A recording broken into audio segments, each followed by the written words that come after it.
Do you know what I like to do before happy hour? I like to look at some baseball cards.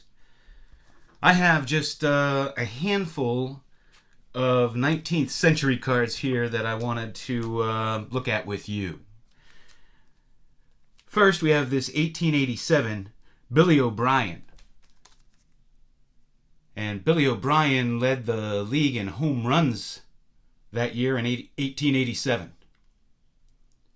Then that same year, for the other league, Tip O'Neill was the Triple Crown winner.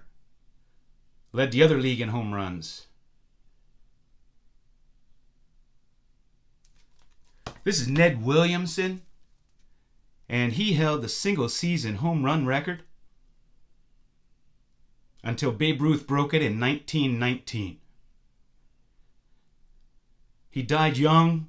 He got sick on a barnstorming tour and never recovered. Passed away at the age of 36.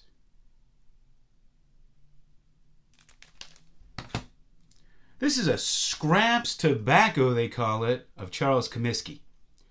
Now, these cards were actually gum issues, and the grading companies don't know what the hell they're talking about when they name them. Scraps was just a term used for loose tobacco. No such company exists as Scraps Tobacco Company. So these were probably the first or second ever gum cards issued. And these came attached with another player there that you would separate. This is Bob Carruthers, a really good pitcher. And I can make an argument that he belongs in the Hall of Fame. That's a beautiful card. Now, this is Bennett. Charles Bennett. He was in a terrible train accident. Lost both of his legs. A really good catcher. And the first Tiger Stadium was named after him, Bennett Park. And he would throw out the first pitch for years.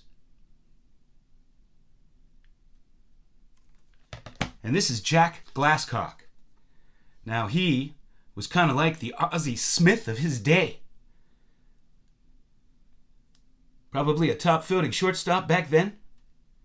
One could also make the argument for him to be in the Hall of Fame. That's what I have for you. I gotta go have some drinks. Thanks for hanging out with me.